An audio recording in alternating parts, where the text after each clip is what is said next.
Bismillahirrahmanirrahim. Assalamualaikum warahmatullahi wabarakatuh. Kembali lagi bersama saya, Rio Wijaya, di sebuah kisah misteri.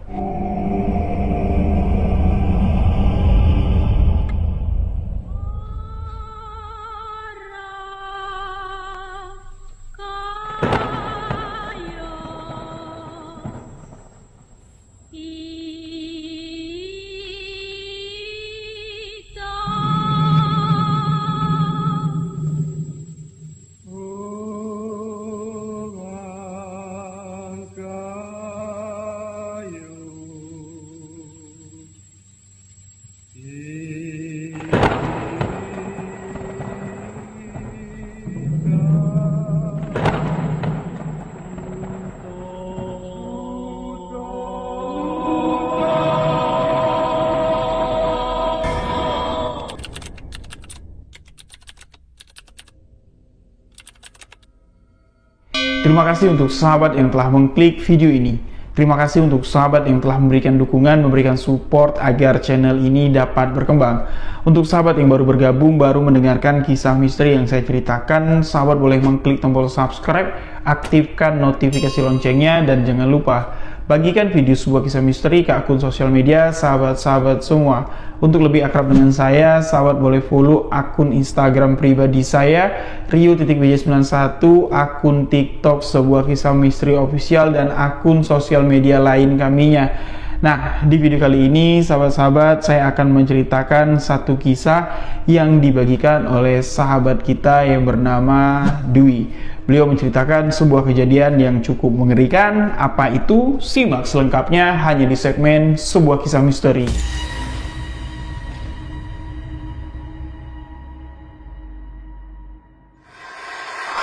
Apa sahabat-sahabat pernah mendengar istilah seseorang yang dekat dengan ajalnya ini mengetahui kapan saatnya dia meninggal dunia? Atau istilah kalau kami orang Jambi menyebutnya dengan istilah ninggal olah. Nah, kisah inilah yang akan dibagikan sahabat misteri kita yang bernama Bang Dwi. Beliau ingin membagikan pengalaman atau cerita misteri yang ada di keluarganya. Saya ceritakan dulu keluarga dari Bang Dwi ini. Bang Dwi yang tinggal di wilayah Sukabumi. Beliau tinggal bersama ibu dan bapak serta nenek dari Bang Dwi, ibu dari ibunya Bang Dwi. Nah, di rumah tersebut Bang Dwi tinggal juga bersama adiknya yang bernama Aan. Namun, ketika kisah misteri ini terjadi, Aan, adik dari Bang Dwi, ini sudah tidak ada lagi, sudah meninggal dunia, tepatnya 2 bulan sebelum kisah ini dialami oleh Bang Dwi. Nah, saya ceritakan di sini rumah yang ditempati Bang Dwi bersama ibunya, bersama bapaknya, bersama nenek Bang Dwi. Ini adalah rumah peninggalan dari almarhum kakeknya Bang Dwi 4 tahun silam. Nenek dari Bang Dwi ini usianya sudah hampir menginjak di usia 70 tahun. Walaupun di usia yang ke-70, nenek Bang Dwi ini alhamdulillah kesehatannya ini masih fit sekali, masih prima sekali. Ndak sakit apa-apa, ndak ada sakit berat lah istilahnya, ndak pikun juga. Jadi masih ingat lah dengan orang-orang, masih ingat pula dengan kejadian-kejadian di masa lampau. Ini kejadian baru 2 bulan adik dari Bang Dwi meninggal dunia yang bernama Aan. Nah, disinilah kejadian misteri terjadi di tahun 2020 silam.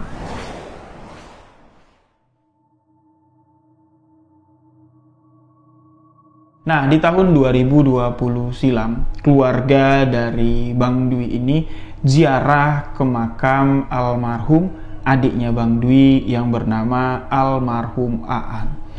Mereka seisi rumah pergi semua, ibu bapak Bang Dwi, nenek Bang Dwi, serta Bang Dwi.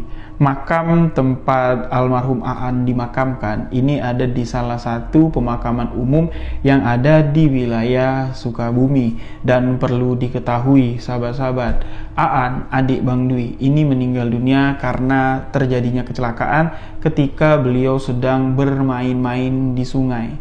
Jadi ketika dia sedang main-main di sungai dengan teman-temannya, Aan yang saat itu berusia meninggalnya ya, di saat beliau di SMP kelas 2 ini berenang di sungai tersebut dan meninggal terbawa arus sungai. Jenazahnya ini 2 hari setelah hanyut baru ditemukan. Nah, ketika sampai di pemakaman umum yang ada di wilayah Sukabumi, keluarga Bang Dwi ini tidak cuman mengunjungi makam dari almarhum Aan. Di sini juga mereka berziarah ke makam adik dari ibunya Bang Dwi yang bernama Wak San. Ya, Wak San ini nama samaran, tidak saya sebutkan nama aslinya. Nah, Wak San ini meninggal ketika ibu Bang Dwi ini baru saja melahirkan Bang Dwi. Jadi sudah lama sekali Wak San ini meninggal. Nah, meninggalnya Wak San ini juga sama kejadiannya dengan meninggalnya si almarhum Aan. Tapi tempatnya saja, TKP-nya saja yang berbeda. Sama-sama meninggal di sungai, tenggelam terbawa arus sungai. Namun almarhum Wak San ini, ya jenazahnya beberapa jam setelah hanyut ini sudah dapat ditemukan. Jadi ziarah makam di pemakaman umum tersebut ini dilakukan mendatangi atau menziarahi 2 makam sekaligus. Ingat, makam almarhum Wak San dan almarhum Aan. Nah, setelah ziarah yang mana makamnya ini tidak berdekatan ya, tapi masih di satu pemakaman umum, datang dululah ke makam almarhum Aan. Setelah membacakan Yasin, setelah tabur bunga, mereka pindah beralih ziarah ke makam almarhum Wak San. Nah, ketika di makam almarhum Wak San, seketika saja nenek dari Bang Dwi ini bersikap agak sedikit aneh. Waktu itu dia ziarah menjelang zuhur ya, jadi masih tengah hari lah jatuhnya. Tatapan dari nenek Bang Dwi ini sesekali dia ngelirik ke arah yang berlawanan terus. Misalnya gini, kepalanya ini ke arah kiri tapi matanya itu menatap ke arah kanan. Begitu juga sebaliknya, ketika lehernya mengarah sebelah kiri, matanya itu melihat ke sebelah kanan. Nah, ini disadari oleh Bang Dwi dan bawaan si nenek ini kebanyakan murung aja, ndak banyak ngomong. Nah, singkat cerita, pulanglah mereka ke rumah yang mereka tempati. Di malam itu, nenek tiba-tiba saja demam tinggi, sahabat-sahabat. Nenek ngeracau, nenek seakan-akan meneriaki, "San! San! Mak San! Sini! Sini! An, nenek nih An, sini."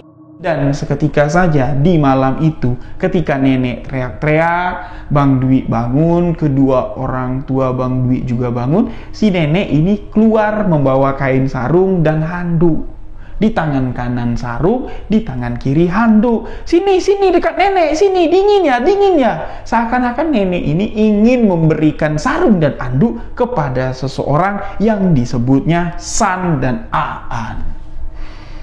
Sontak Bang Dwi, ibu bapaknya kaget dan mengejar si nenek yang keluar dari pintu kamarnya ini menuju ke pintu utama rumah tersebut. Belum lagi pintu dibuka, Bang Dwi langsung memeluk nenek dan mengajak nenek untuk beristighfar. "Nek, nyebut nek, istighfar. Astagfirullahalazim, astagfirullahalazim." Tapi nenek di sini malah memberontak dan menampar wajah Bang Dwi. Aku ini tua. Kau ajari pula aku istighfar. Aku mau keluar. Kasihan wakmu, kasihan adikmu kedinginan. Nah, disitulah bapak dari Bang Dwi mengunci pintu, kuncinya diambil. Ibu dari Bang Dwi di sini memujuk nenek untuk masuk ke kamar. "Mak, apa yang mak mau lihat? Apa yang mak mau cari? Adikmu, anakmu, mereka kedinginan di luar." Nah, tapi itu cuman sekedar anggapan dari keluarga Bang Dwi kalau nenek ini kebawa suasana ziarah jadi rindu dengan sosok 2 almarhum yang sudah mendahului nenek. Nah, dengan kondisi nenek yang seperti itu, tentunya keluarga Bang Dwi di sini cemas dan di pagi harinya nenek langsung dibawa ke rumah sakit untuk diperiksa kondisi demam tinggi yang dialami oleh nenek. Setelah dokter memeriksa, setelah dokter memberikan obat penurun panas, nenek pun dibawa pulang ke rumah. Tapi setibanya di rumah, nenek ini tidak mau makan, dipujuk sama Bang Dwi, dipujuk sama Ibu Bang Dwi. Tetap nenek tidak mau makan, dan sampailah kembali di malam hari selanjutnya. Yang mana pagi tadi kan nenek sudah diberi obat, diceritakan juga ke dokter kalau nenek ini gelisah, seakan-akan berhalusinasi melihat orang yang sudah meninggal dunia. Nenek pun di sini diberikan obat penenang, dan alhamdulillah nenek pada malam itu bisa tidur. Namun di sini ibu dari Bang Dwi yang tidak bisa tidur.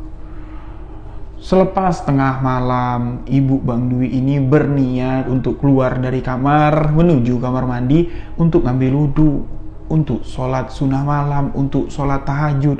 Namun ketika ibu dari Bang Dwi ini membuka pintu, pintu kamar, pintu dibuka sekilas, ibu Bang Dwi melihat ada sosok pocong yang mana pocongannya itu lusuh sekali.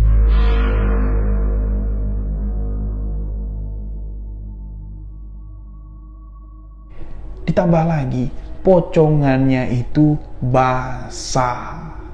Bukti kalau pocongan itu benar-benar ada, walaupun cuma sekilas. Lantai yang ada di depan kamar, lantai yang tempat pocong itu lewat, sisa basahan airnya itu masih ada. Airnya itu kotor, bercampur lendir, dan menyebabkan bau yang busuk sekali di rumah tersebut. Awalnya ibu Bang Dwi takut. Dia berniat masuk lagi lah ke kamar, tapi niat hatinya di sini kan bangun untuk menunaikan sholat malam. Jadi ya ini cobaan, dia bilangnya langsunglah dia ke kamar mandi, ambil wudhu, menunaikan sholat malam, dan takut besok pagi heboh dengan kejadian yang terjadi ya. Bukti kejadian itu nyata, ada air, ada lendir, ada bau busuk.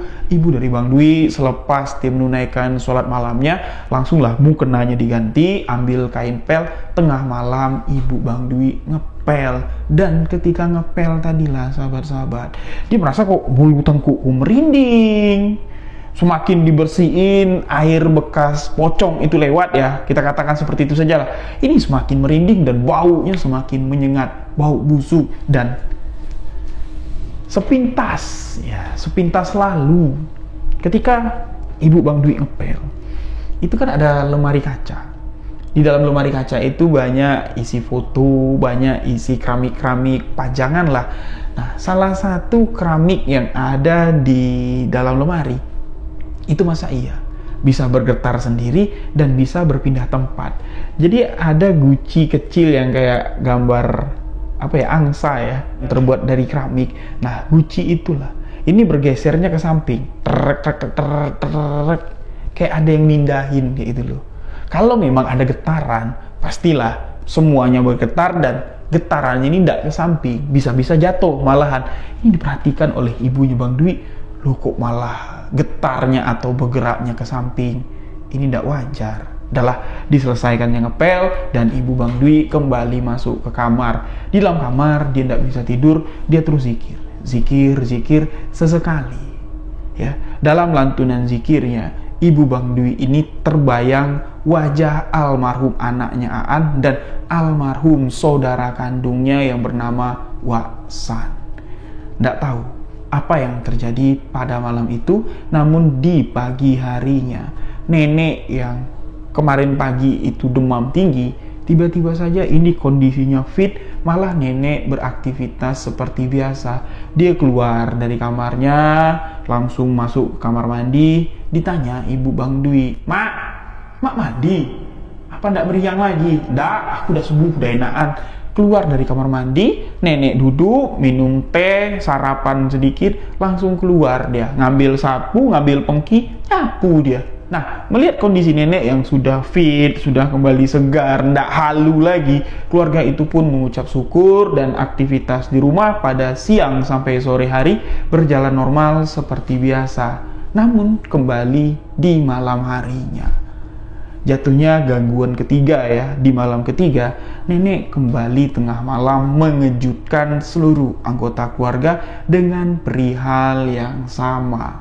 Nenek berteriak di tengah malam, bawa anduk, bawa sarung, pengen keluar dari pintu depan rumah. Katanya mau menjemput Sam, katanya mau menjemput Aan. Kasihan mereka di luar kedinginan. Begitu dilarang sama Bang Dwi, lagi-lagi digaplok muka Bang Dwi. Nah, begitu nenek menampar muka Bang Dwi, itu bukan nenek yang dirasakan oleh Bang Dwi. Sorot matanya itu tajam dan mengerikan sekali. Nah, dari sini ya, keluarga bawa nenek ke kamar, nenek dikasih obat penenang lagi, nenek dapat tertidur, tapi dari mulutnya ini tidak bisa bohong kalau nenek itu menyimpan kerinduan yang sangat mendalam kepada sosok Aan dan sosok almarhum Waksan.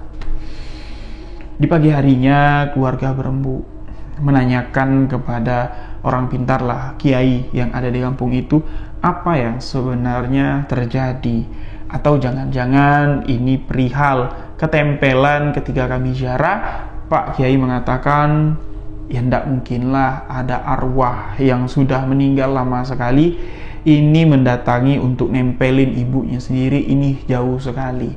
Tapi kalau dari cerita yang kalian sampaikan, ini cuman kerinduan belaka. Ya dituntun aja lah untuk istighfar terus. Kalau bisa ya di rumah kalian adalah yang mengaji ketika maghrib atau ba'da isya sebelum nenek kalian tidur. Itu yang dipesankan oleh Pak Ustadz. Dan kalau kejadian ini terulang lagi, ya kita coba untuk diruqyah.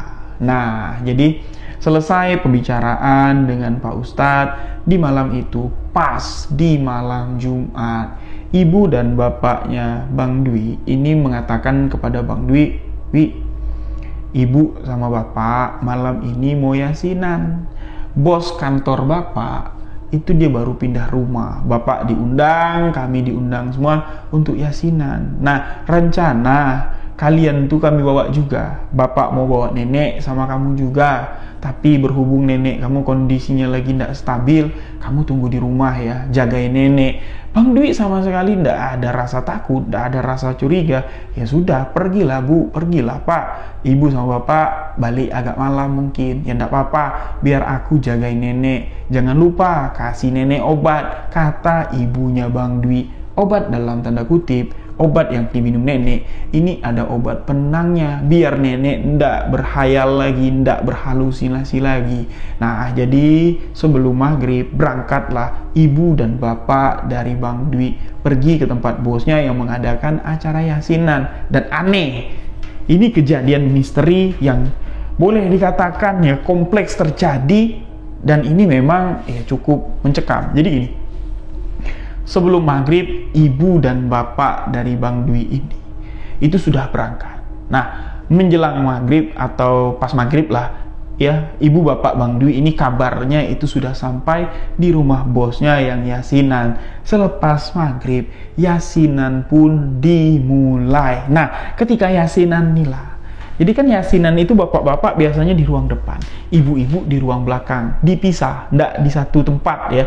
Bapak Bang Dwi melihat jelas kalau di perbatasan antara ruangan ibu-ibu dengan ruangan bapak-bapak itu terlihat nenek itu ada di sana, ibu mertuanya itu ada di sana, dan di sana juga ada sosok anaknya almarhum Aan, dan di sana juga ada adik iparnya almarhum Waksan. Jelas sekali Bapak Bang Dwi melihat itu, dan posisi tiga sosok itu pas sekali duduknya itu di depan sang istri. Tapi istrinya, ibu Bang Dwi, tidak menyadari itu semua. Nah, ketika selesai yasinan, bergegaslah Bapak Bang Dwi ini ngajak ibunya pulang. Karena firasat Bapak Bang Dwi ini udah enak nih.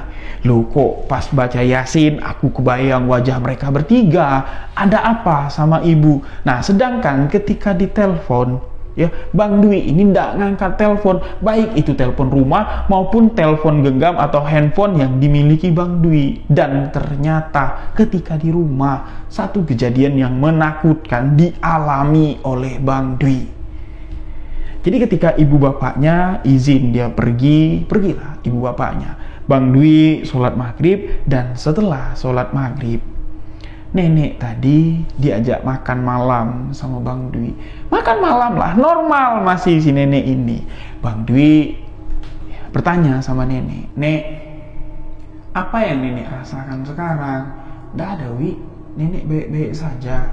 Tapi rasa-rasanya nenek sebentar lagi mau dijemput sama adikmu.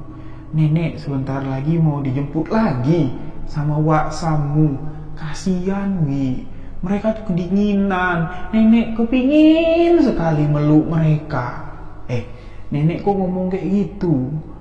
Nenek sadar dah? Nenek ingat kan kalau adik dengan Wak sudah meninggal. Kamu ndak boleh ngomong kayak gitu. Apa salahnya kalau mereka datang untuk menjemput nenek? Nenek rindu dengan mereka, Wi. Apa kamu ndak rindu dengan mereka? Di situ Bang Dwi feeling atau nalarnya jalan. Innalillahi wa inna ilaihi raji'un. Ada apa dengan nenek? Kenapa? Nah, mengingat pesan dari sang ibu, nenek sudah makan, dipujuk sama Bang Dwi, minum obat. Diminumlah obat sama nenek. Biasanya reaksi obat penenang dari dokter tidak sampai setengah jam, tidak sampai sejam, nenek pasti sudah tertidur lelap. Tapi malam itu, ba'da Isya, Bang Dwi ini lagi sholat Isya loh, sahabat-sahabat. Belum selesai Bang Dwi sholat Isya, terdengar di ruang depan itu TV menyala. Ketika Bang Dwi selesai sholat, nggak tahu siapa yang nyalain TV. Nenek sedang tertidur pulas di dalam kamarnya. TV masih menyala. Ya sudahlah, anggapan Bang Dwi ini mungkin gangguan ya. Ya sudahlah, jadi Bang Dwi duduklah sembari nonton TV, sembari menunggu ibu dan bapaknya pulang. Bang Dwi sadar, kalau ibu bapaknya ini tidak mungkin pulang di jam 10, mungkin mendekati jam 12 baru pulang. Karena jarak dari rumahnya ke rumah bos ini memang tidak terlalu jauh. Tapi acara yasinan, setelah yasinan, ini pastilah ngobrol-ngobrol. Ditambah lagi bapaknya Bang Dwi ini dekat sekali dengan si bos ini. Tidak mungkin disuruh langsung pulang. Mestilah cerita-cerita. Bang Dwi tidak mempermasalahkan itu. Di jam 8 mendekati 9 malam. Asiklah Bang Dwi ini nonton TV. Nah, posisinya sahabat-sahabat, ini TV. Di belakang TV atau di belakang tempat nonton TV itu kamar nenek. Jadi di dekat pintu kamar nenek itu ada etalase kaca. Jadi etalasenya bukan etalase yang apa yang di dalam etalase itu bisa dilihat, enggak. Jadi itu tutup atau pintu etalase itu memang kaca yang bisa kita bercermin. Nah, jadi ketika Bang Dwi sedang nonton, ya, yang namanya kita nonton TV itu kan kita bakal gonta-ganti channel ya. Ketika Bang Dwi ganti channel satu ke channel yang lainnya, siaran satu ke siaran yang lainnya, pasti itu akan ada jeda, itu ada layar hitam ya, baru masuk ke siaran selanjutnya.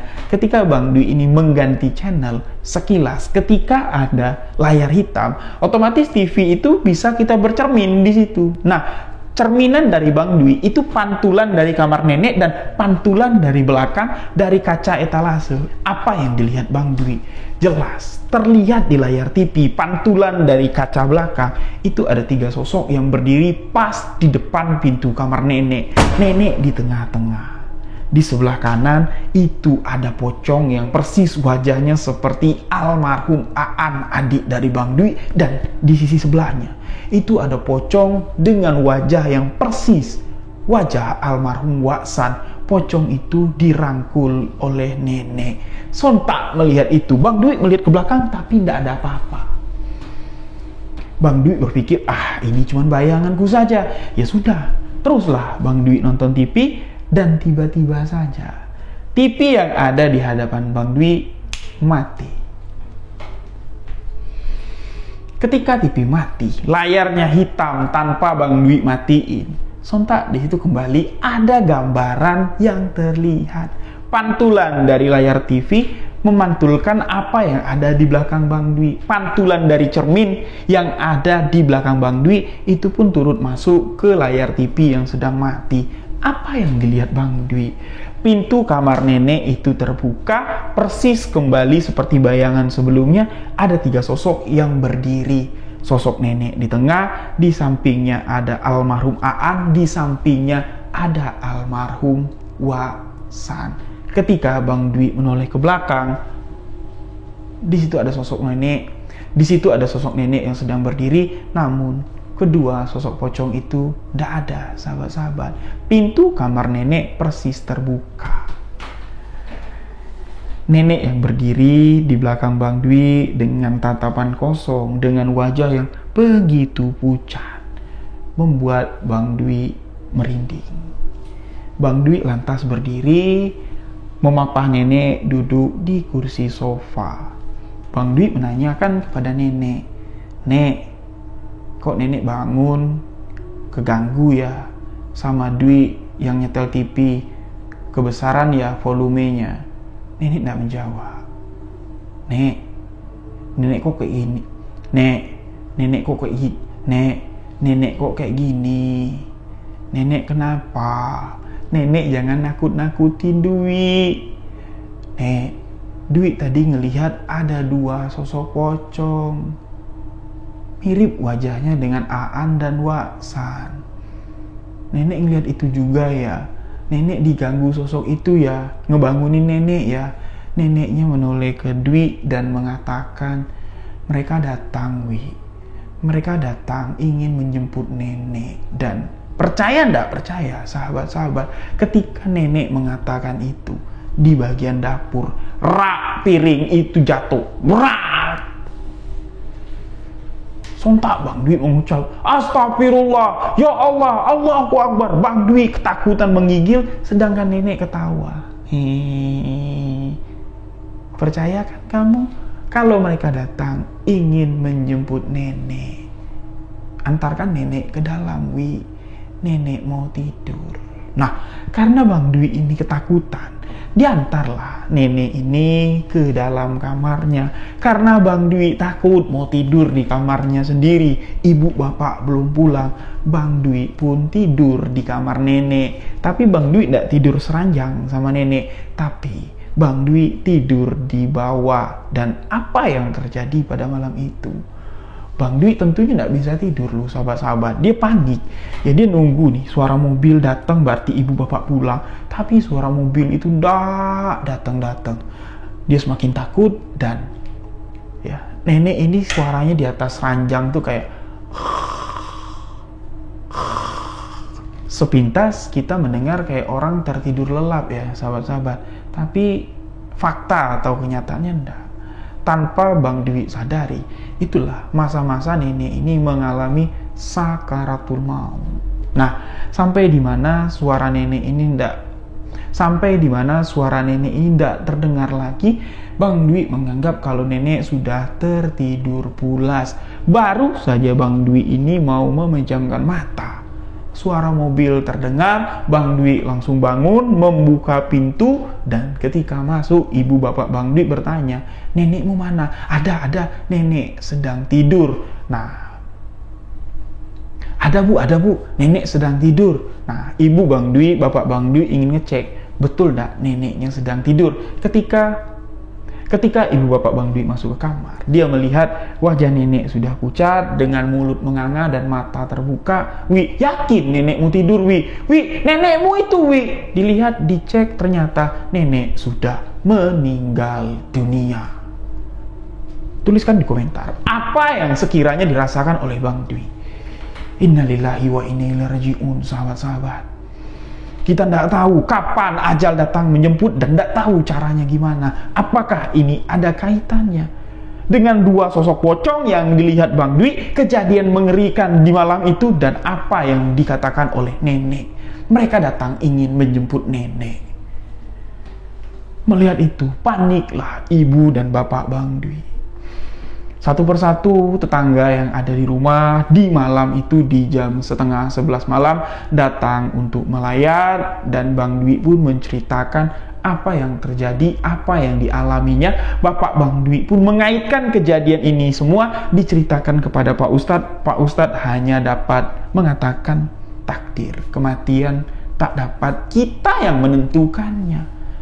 Wallahu a'lam bishawab. Apakah dua sosok itu adalah Qorin yang datang ingin menjemput orang yang dicintainya, atau hanya sekedar ilusi atau pandangan kita saja? Namun seseorang yang dekat dengan ajalnya ini memang dapat dirasakan oleh orang tersebut, tapi persentasenya sangat kecil sekali orang yang menyadari dekat dengan hari kematiannya.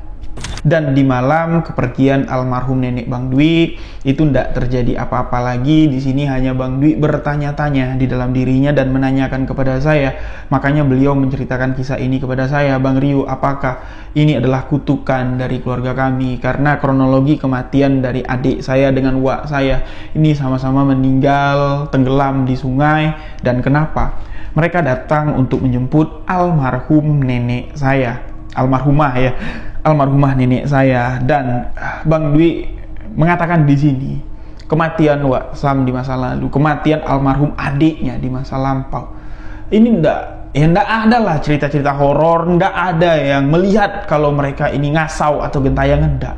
Cuman kemunculan mereka ini 3 hari atau 4 malam sebelum kepergian almarhumah nenek, seakan-akan memang ninggal olah, atau kejadian sebelum nenek meninggal ini ya, nenek dapat melihat kalau dua orang yang telah mendahului nenek ini datang untuk menjemput nenek. Jadi misterinya di sini, apakah ini ada kaitannya dengan kematian dua saudara dari Bang Dwi? Wallahu a'lam bishawab.